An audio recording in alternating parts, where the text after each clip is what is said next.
just really gone back and forth with myself. I enjoy sharing my thoughts with everybody, but apparently, and I just don't think that my thoughts are really what people want to hear. Y'all should hear what I don't share, what goes on inside my head, you know? But, I mean, I don't want to take up anybody's time if people have other interests and they're not interested in what I'm talking about. So, best thing for me is the way I'm looking at it is instead of getting like wondering why people don't watch my videos, why people don't comment on them, to just don't bother anybody about my thoughts, you know? I mean, I'll continue to post a video from time to time on my YouTube channel. That channel started out all about narcissism and my own personal story that I wanted to share with people who are going through narcissistic abuse and maybe don't know it, because I didn't know it for a long time. And when I finally started to figure it out, and I finally started going, well, you know, what this person over here is talking about is exactly what I went through. I was in an office yesterday, and this lady was talking. She was talking to the woman who worked at the desk. They knew each other, and she was talking about they had both had problems during the flood. One woman's home got flooded, and they were just talking about what happened to them during the flood. And she started talking about how she was always the hostess in her family when they would get together to do family dinners and Christmas and stuff like that. It was always her house that everybody came to, that everybody wanted her to be the one to cook and to make sure everybody was invited and all that stuff. Then her home got flooded, and she was talking about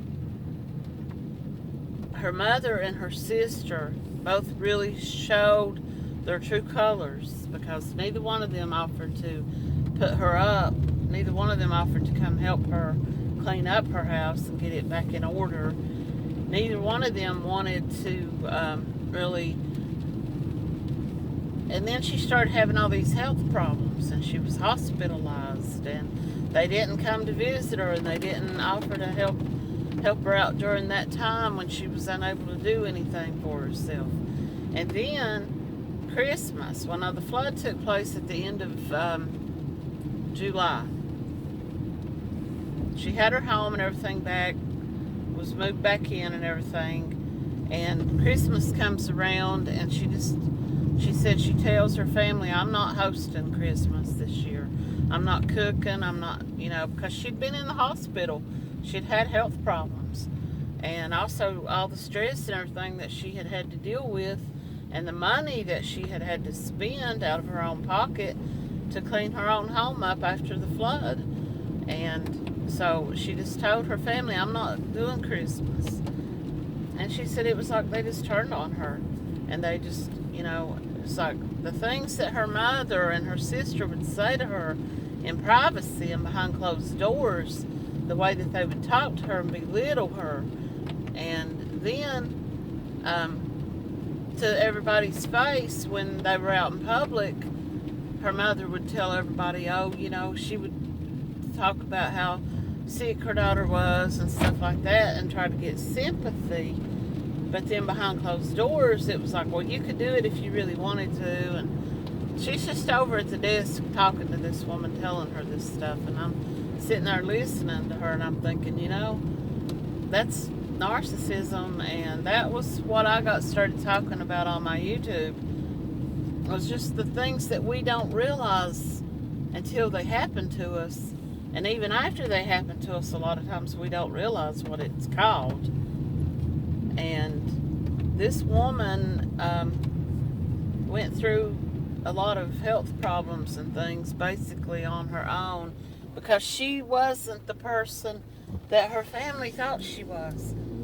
Her health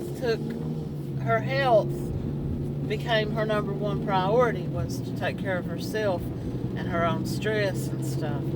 A narcissist does not want you to take care of anybody but them. They don't care how sick you are. They don't care. You know, I've told that story. It's on my YouTube. If anybody hasn't listened to it, I told that story about toward the end of my relationship with the narcissist and what happened to me and how sick I was and his attitude toward me during that time and his demands and his expectations of me while I was physically sick with bronchitis and was really physically sick and unable to really, you know, do anything. And the things that he wanted from me during that time, never once offered me any kind of sympathy or any kind of aid or any kind of even comforting words during that illness. And the fact that, and I didn't even put this together back at that time, that it was actually that I was going through it, that he, the stress and stuff of what he had put me through in the weeks before that and during that time, the stress of it was really, had made my immune system so much weaker, and I had no will to fight. You know, I had no desire. I wanted to curl up, you know.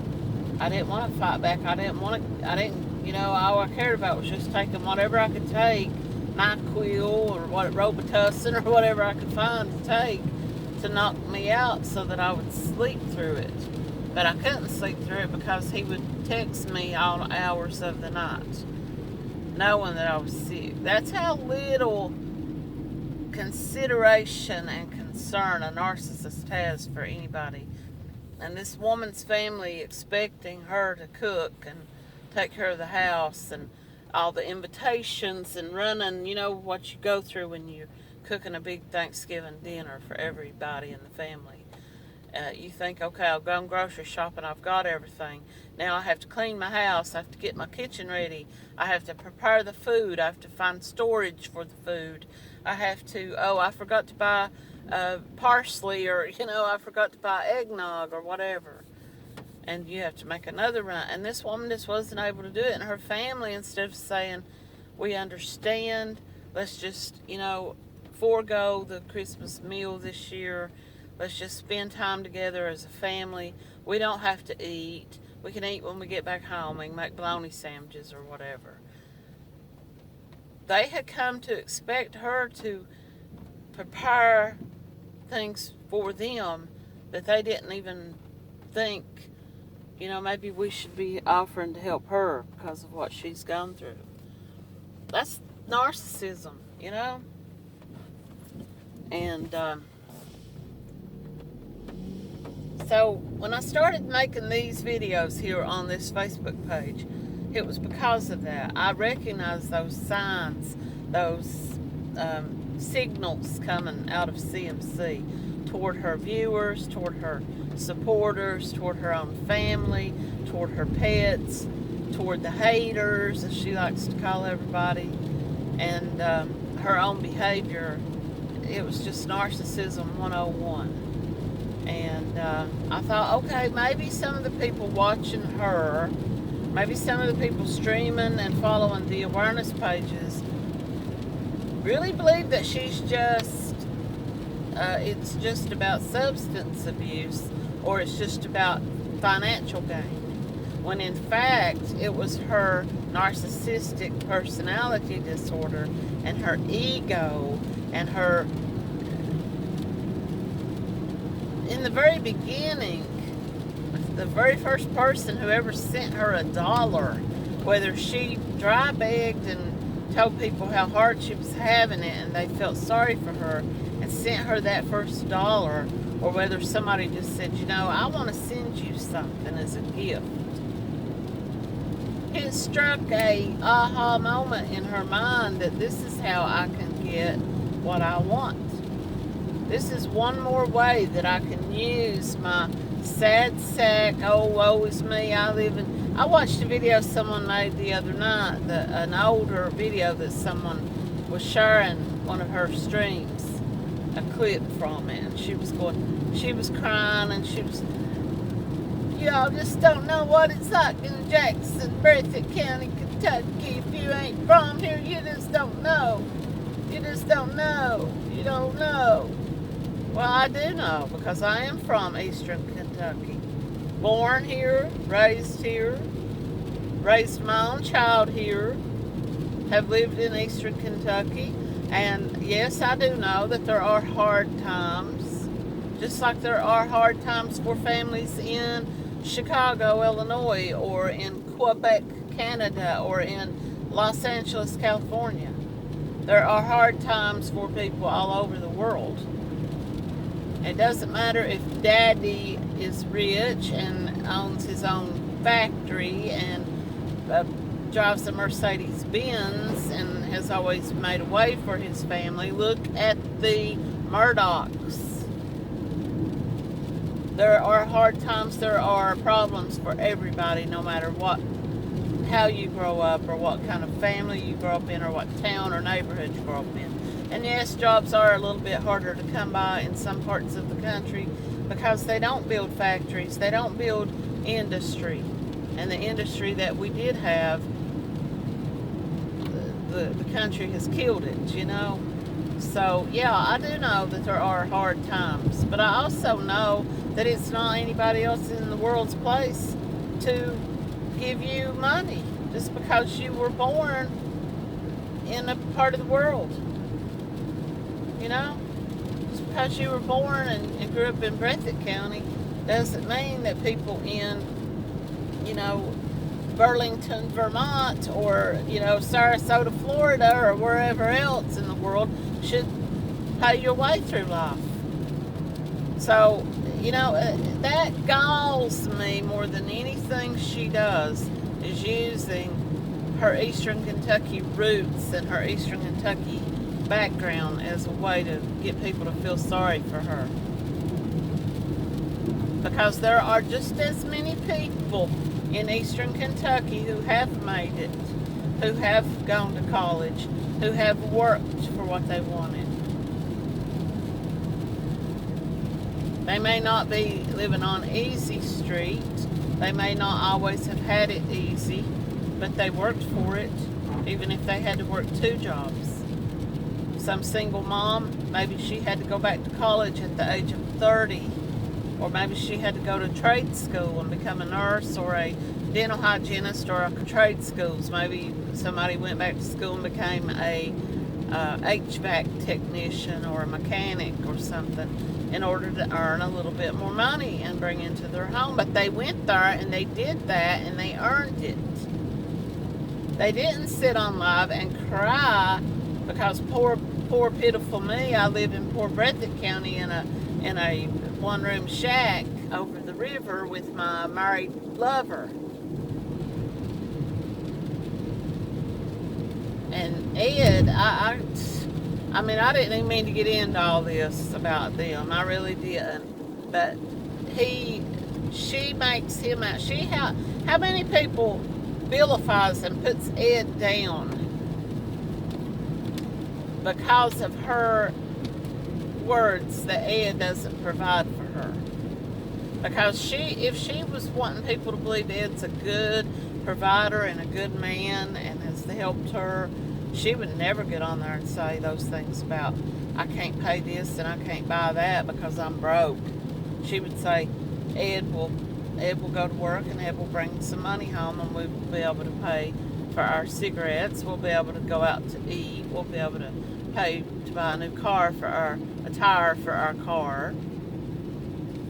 Because, you know, if she really wanted people to believe that Ed was doing his best to provide for the house, she would never have said, we can't, you know, I can't even do this, that, or the other. She would never have said, you know, I don't have a partner who's willing to go to work and help me out. It's all on me. And then she would get on there and use her mother as an excuse. Not only do I have to pay my own bills, and I have to pick up Ed's slack, but I have to take care of my mother too. You know? And then she would get on there and beg for stuff for the little girl. And that made her parents look like losers. So basically, in her narcissism, she had the whole entire family out to be nothing but users and scapegoats and takers and just people that hung on to her for their needs, that never did anything for themselves or to even take care of their own children. And maybe they didn't. I don't know.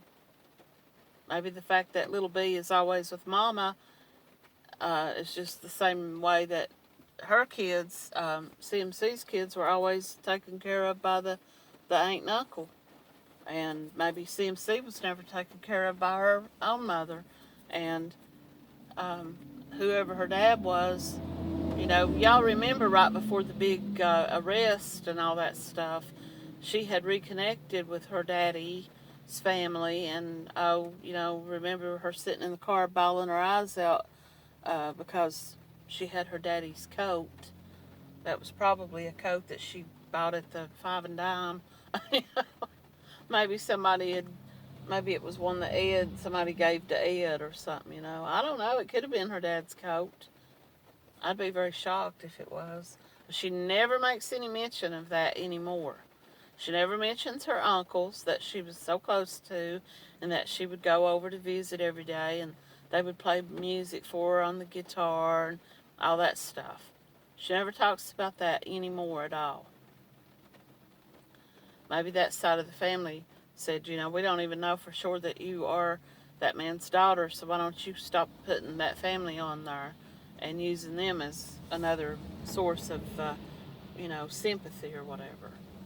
Because if all the stuff with the court hadn't happened, she would have continued to use those people until they were taken advantage of, or until the community, the Facebook community, found out who they were and started calling them out on lives and stuff,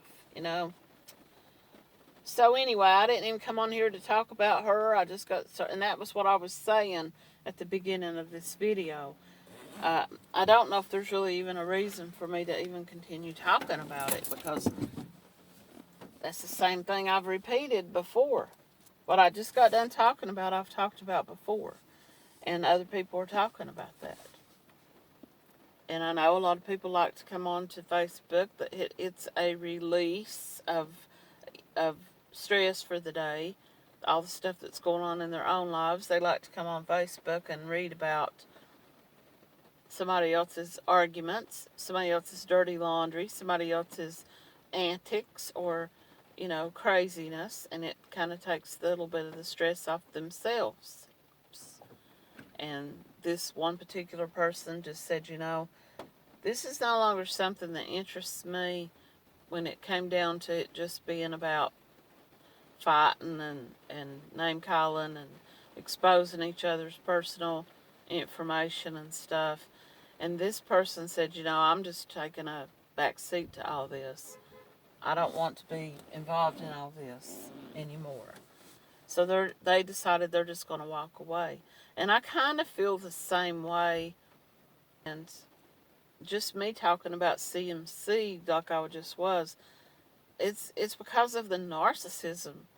It's because of the built-in entitlement that she has.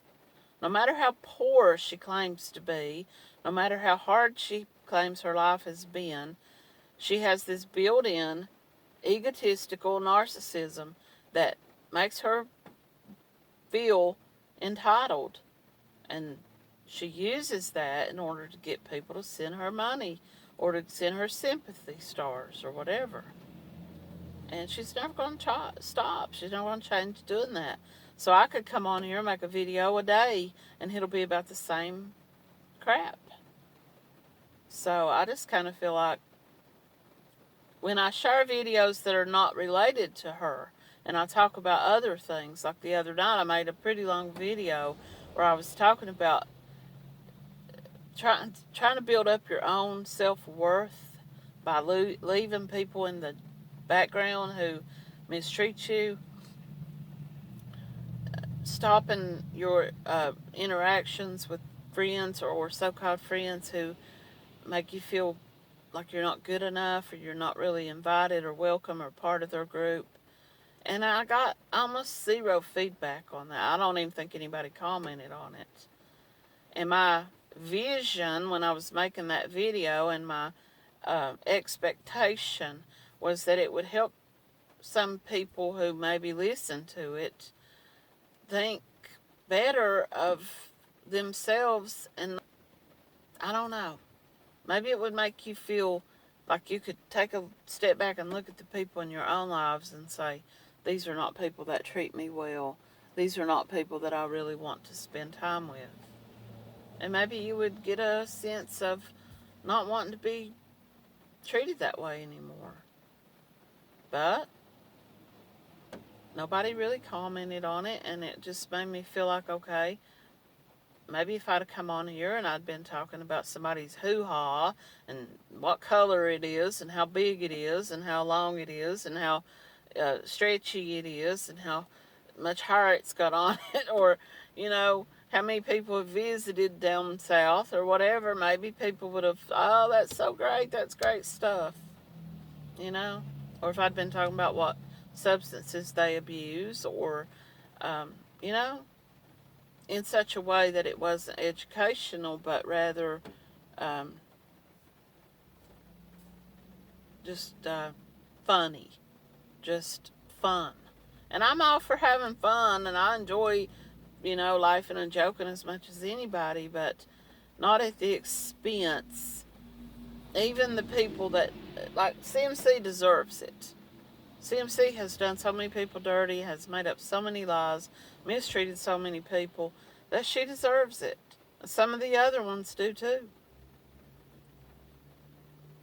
But when do you say, okay, I've talked about the hoo-ha, I've talked about the substance abuse, I've talked about the lies, what else is there left for me to share with other people? At what point do I say, okay, there's really nothing else left to say? That's kind of where I am right now with all this stuff. And if anybody has anything of interest that they would like for me to talk about on here, feel free to post it and I'll talk about it. But I don't want to talk about stuff that people were no longer interested in interacting with, Thanks for listening.